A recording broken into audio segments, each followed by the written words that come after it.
అలానే మిసేసరావు జీతమేమో లక్షలు, అవినీతి ఏమో కోట్లు. ఇది మన ప్రభుత్వ ఉద్యోగుల్లో ఉన్నటువంటి కొంతమంది పరిస్థితి. ఈ టైటిల్ సిగ్గులేని ఉద్యోగి అని పెట్టాను. అది పెట్టేటప్పుడు కొంచెం నేను మరీ తీవ్రంగా ఉందేమో అనుకున్నా, కానీ ఇతనికి సూటబులే అని చెప్పి నేను అది పెట్టాను. ఎందుకనంటే 7 ఏళ్ల క్రితం రెడ్ హ్యాండెడ్గా ఏసీబీకి పట్టుబడ్డాడు ఇతను. పేరు ముత్యం వెంకటరమణ. ముత్యం, ఈయన పేరు ముత్యం వెంకటరమణ. ఆ పేరుని రివర్స్ చేస్తే అట్లా కనిపిస్తాడు ఈయన. ఇప్పుడు మళ్ళా ఏసీబీకి దొరికాడు. ఏసీబీకి దొరికితే 200 కోట్ల పైగా ఆస్తులు ఉన్నాయని చెప్పి ఏసీబీ వాళ్ళు తేల్చారు. ఇంకా లెక్కిస్తూ ఉన్నారు. ఇంకా 10 లాకర్లు ఉన్నాయంట ఆయనకి. ఇప్పుడు లెక్కేసినవి కాకుండా ఇంకా 10 లాకర్లు ఉన్నాయంట. ఆ 10 లాకర్లని బద్దలు కొడితే ఇంకా ఎంత ఆస్తి ఉంటుందో చూడాలి. ఇప్పటి వరకు 200 కోట్లు బయటపడింది సుమారుగా. సో కాబట్టి ఈ ఉద్యోగిని చూస్తే అసలు వీళ్ళు ఉద్యోగం చేస్తున్నారా, ప్రజల్ని పీడించుకు తింటున్నారా, పిప్పి చేస్తున్నారా, జలగల్లాగా వాళ్ళ రక్తాన్ని పీలుస్తున్నారా అని అనిపిస్తుంటుంది. అసలు వీళ్ళకి ఏమాత్రం బాధ్యత ఉందా? వీళ్ళు చదువుకున్న వాళ్ళు, పైగా ఉద్యోగస్తులు అంటే ఎంతో కొంత చదువుకున్న వాళ్ళే. చదువుతో పాటు సంస్కారం వచ్చిన వాళ్ళు ఉన్నటువంటి వాళ్ళు ఈ పని చేయరు. చదువుతో పాటు సంస్కారం లేనటువంటి వాళ్ళే అవినీతికి పాల్పడుతుంటారు. సంస్కారం ఉన్నవాళ్ళు పాల్పడరు. సంస్కారం ఉన్నవాళ్ళు ఎవరైనా ప్రజలు వస్తే వాళ్ళకి ప్రజాసేవకులుగా భావించి సమస్యలు పరిష్కరిస్తూ ఉంటారు. కానీ ఇప్పుడు ఉన్నటువంటి మెజారిటీ ఉద్యోగులు ఏం చేస్తున్నారు? అటు ఆంధ్రప్రదేశ్ కానీ ఇటు తెలంగాణలో కానీ వీళ్ళనంత వరకు పీకు తిందాం, సమాజం ఏమైపోయినా పర్లే, రాష్ట్ర ప్రభుత్వం ఏమైపోయినా పర్వాలే, దేశం ఏమైపోయినా పర్వాలే, మనం బాగున్నామా లేదా, మనం విలాసవంతంగా గడుపుతున్నాం లేదా, మనకి 4 కార్లు, 10 బంగళాలు, 5 విల్లాలు, 5 ఫామ్ హౌస్లు ఇలా లెక్కేసుకుంటున్నారు. ఈయనకి ఫామ్ హౌస్లు, 3 కిలోల బంగారం, ఓపెన్ సైట్స్, బంగళాలు అనేకం ఉన్నాయి. ఈ లెక్కేసుకుంటూ పోతే చాలా ఉన్నాయి. ఆయన ఒకసారి పట్టుబడ్డాడు ఏసీబీకి. ఏమవుతుంది? సస్పెండ్ అవుతారు. ఈ పరిస్థితికి వచ్చేసారు చాలామంది ఉద్యోగులు. ఏసీబీ రైడ్ చేస్తే సస్పెండ్ అవుతాం 6 months. ఈలోపు ఉద్యోగ సంఘ నేతలు కొంతమంది ఉన్నారు కదా, వాళ్ళని అప్రోచ్ అయ్యి ఆ కేసుల్ని తొలగించుకుంటారు. ఆ కేసులను తొలగించుకోవడానికి ఒక 50 కోట్లు 100 కోట్లు ఖర్చు పెడతారు.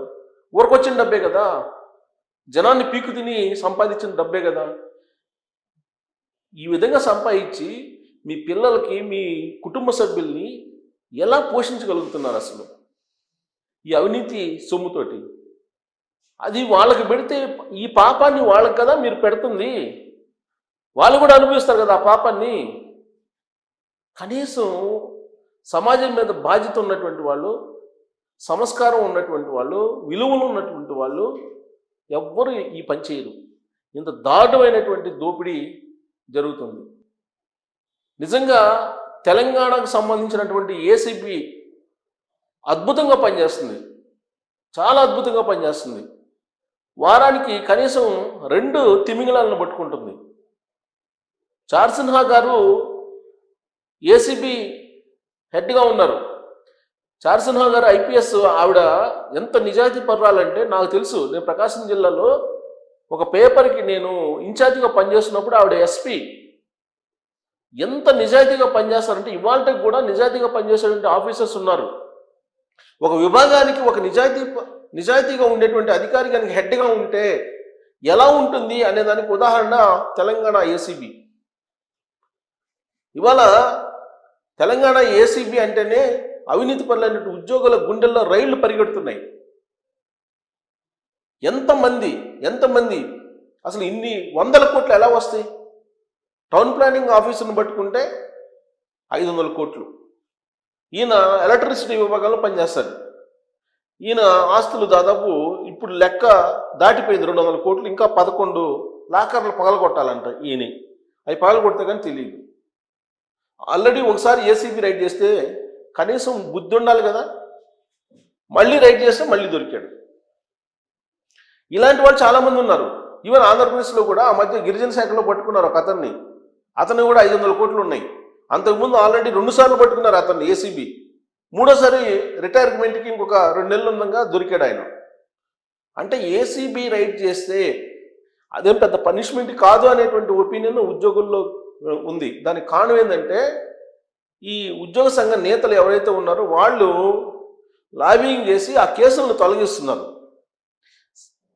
శిక్షలు పట్టలేదు, డిపార్ట్మెంట్లో ఎంక్వైరీలు పర్ఫెక్ట్గా జరగట్లా, వాళ్ళు డిస్మిస్ కావట్లా. డిస్మిస్ అనేది పనిష్మెంట్. డిస్మిస్ చేస్తే అప్పుడు వాల్యూ తెలుస్తుంది. ఎందుకంటే నేను ఈ మాట ఎందుకు అంటున్నానంటే వెంకటరామరెడ్డి గారు అని ఒక ఆయన ఉన్నాడు ఆంధ్రప్రదేశ్లో, ఉద్యోగ సంఘ నేత. ఆయన ఉద్యోగం ఉన్నంత వరకు ఏమన్నారంటే నేను జగన్మోహన్ రెడ్డి గారి భక్తుడిని, వైఎస్ఆర్ కాంగ్రెస్ పార్టీని ముఖ్యం, ఉద్యోగం తర్వాత అని చెప్పేసి ఆయన వ్యాఖ్య చేశాడు. డిపార్ట్మెంట్లో ఎంక్వైరీ చేసి ఆయన డిస్మిస్ చేస్తే ఇప్పుడు తెలుస్తుంది ఆయనకి జాబ్ వాల్యూ. మళ్ళీ కోర్టుకు వెళ్ళారు. కోర్టుకు వెళ్ళి మళ్ళీ నాకు జాబ్ రివోక్ చేయించండి అని చెప్పి కోర్టుకు వెళ్ళాడు. ఎందుకు జాబ్ అంటే లెక్కలేదు కదా, జాబ్ లేకపోయినా పర్లేదు, నాకు జగన్మోహన్ రెడ్డి గారు వైఎస్ఆర్ కాంగ్రెస్ పార్టీ ఉంటే చాలు అని చెప్పి ఉద్యోగంలో ఉండి చేసినటువంటి వ్యాఖ్యలు ఉన్నాయి కదా. మరి ఎందుకు వెళ్ళినట్టు అంటే పోతే కానీ జాబ్ విలువ తెలియలా. ఉద్యోగం, ప్రభుత్వ ఉద్యోగం ఉన్నంతకాలం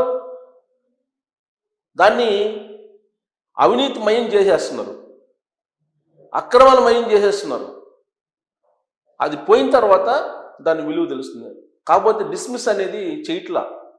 వాస్తవంగా ఇలాంటి వాళ్ళని డిస్మిస్ చేయాలి. ఎప్పుడో 7 ఏళ్ల క్రితమే దొరికినప్పుడే కనుక ఇతన్ని డిస్మిస్ చేసినట్టయితే సమాజానికి ఇప్పుడు 300 కోట్లు మిగిలి ఉన్నాయి కదా. మరి డిస్మిస్ చేయకపోవడం కారణంగానే ఇలాంటి వాళ్ళు అనేక మంది ఉన్నారు. ఈ ఉద్యోగులు సమాజానికి పట్టినటువంటి పీడ, అవినీతి ఉద్యోగులు అందరు కాదు, ఒక పెద్ద పీడ. వీళ్ళ కారణంగా భారతదేశం నాశనం అయిపోతుంది. స్వాతంత్రం వచ్చిన తర్వాత, స్వాతంత్రం సంపాదించుకున్న తర్వాత, స్వాతంత్రం వచ్చిన తొలి రోజుల్లో నిజాయితీగా నైతికంగా ఉండేవాళ్ళు పాలకులు కానీ ఉద్యోగులు కానీ. క్రమంగా తెల్లదొరలను మించినటువంటి అవినీతి పరులుగా, అక్రమాలు చేసేటువంటి వాళ్ళుగా, దోపిడీదారులుగా మిగిలిపోతున్నారు కొంతమంది. ఈ పిడికడ మంది అవినీతి పరులు ఎవరైతే ఉన్నారో వీళ్ళ కారణంగా సమాజం భారీగా నష్టపోతుంది, సంక్షోభంలోకి వెళ్తుంది. భావి తరాలకి చీకటి చూపిస్తున్నారు వీళ్ళు. చీకటి రాష్ట్రాన్ని, చీకటి దేశాన్ని చూపించేటువంటి ప్రయత్నం చేస్తున్నారు వీళ్ళు. అందుకే కోట్లాది రూపాయలు కూడా పెడుతున్నారు. క్లాస్ వారికి వీళ్ళు మార్గం వేస్తున్నారు. వీళ్ళ కారణంగా రాబోయేటువంటి రోజుల్లో మరో బంగ్లాదేశ్ లేదంటే నేపాల్, శ్రీలంక లాగా తిరగబడేటువంటి పరిస్థితి. ఇప్పటికే ఢిల్లీలో కాక్రోచ్లు ఏ విధంగా తిరగబడుతున్నారు తెలుసా? గూడు కట్టుకున్నటువంటి అసంతృప్తి, అసహనం అది పెళ్ళూగుతుంది ఢిల్లీలో.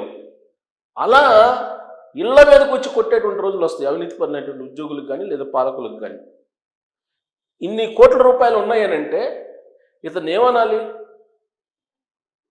తెల్ల ఏనుగుల్లాగా మారారు అవినీతిపరమైన ఉద్యోగులు రాష్ట్రాలకు కానీ కేంద్రానికి కానీ.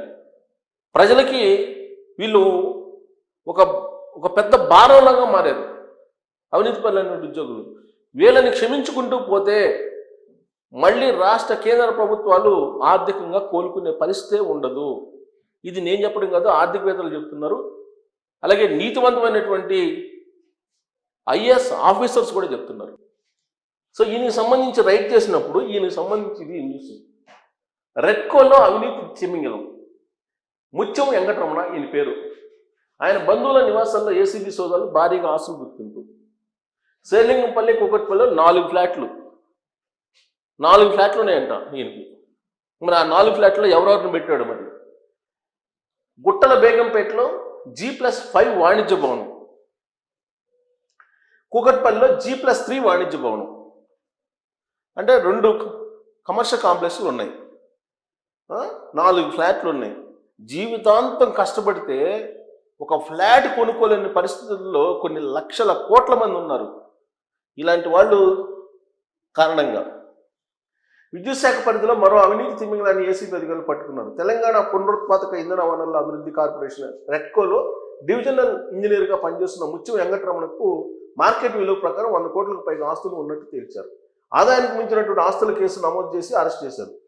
ఏసీబీ అధికారులు మాదాపూర్ హైటెక్ సమీపంలోని మీనాక్షి స్కై లాంజ్లో ఉంటున్నారు ఈయన. అంటే ఈయన రేంజ్ చూడండి.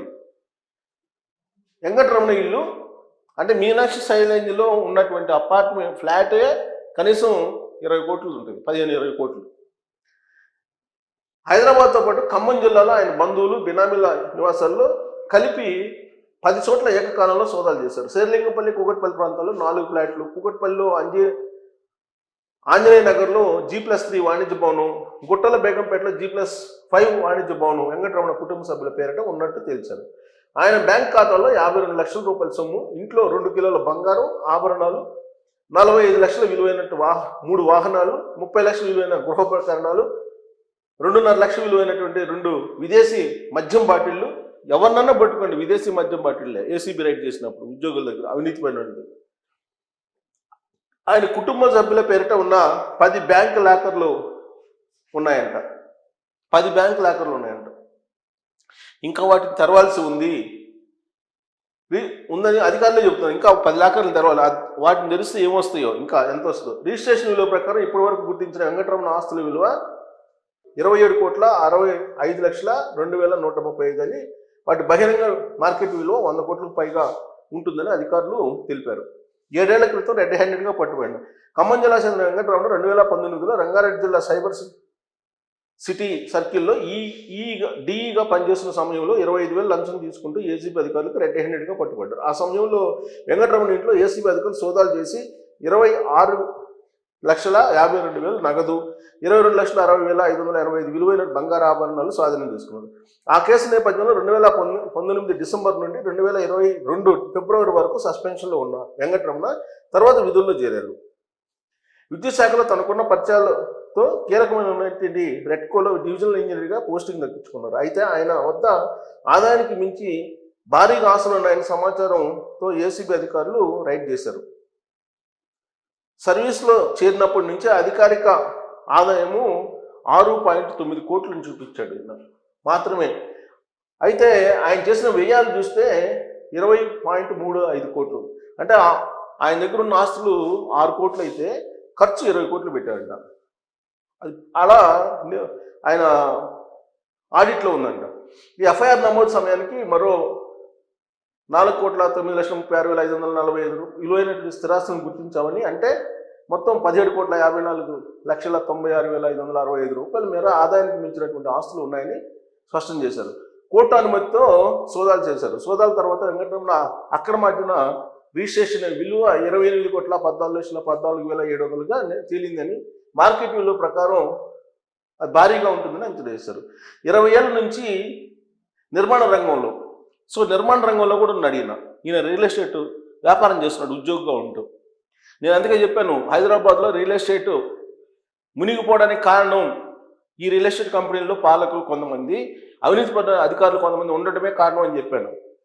సో ఇక్కడ 92లో విద్యుత్ శాఖలో అసిస్టెంట్ ఇంజనీర్గా చేరిన ముత్యం వెంకటరమణ తర్వాత Hyderabad municipal corporation central zone Alwin సెక్షన్తో పాటు పలు పోస్టులు పనిచేశారు. పదోన్నతులు పొందిన తర్వాత ఎక్కువ కాలం ఆపరేషన్స్ విభాగంలో కొనసాగారు. వెంకటరమణ తన భార్య స్వప్న, కుమార్తె సాత్విక, కుమారుడు రిత్విక్, తండ్రి వెంకన్న, మామ శివరాం బాబు, స్నేహితుడు రవికుమార్ పేరిట 2006లో రియల్ ఎస్టేట్ సంస్థలను ప్రారంభించాడు.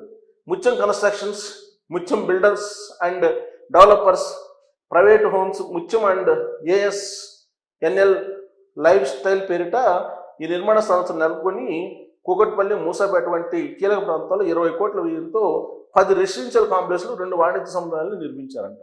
సో ఇది ఈయన చేసినటువంటి ఉద్యోగం ఏంటంటే గవర్నమెంట్ ఉద్యోగంలో చేరి ప్రైవేట్గా రియల్ ఎస్టేట్ వ్యాపారం చేశాడు. రియల్ ఎస్టేట్ వ్యాపారం చేయడంతో పాటు అవినీతి డబ్బులన్నింటినీ ఆ విధంగా పెట్టాడు. సో కాబట్టి ఇతను సిగ్గులోని ఉద్యోగ కాదా, ఇతని జాబితాలో ఇంకెంతమంది ఉంటారు? దీని మీద మీరు కామెంట్ చేయొచ్చు. Thank you.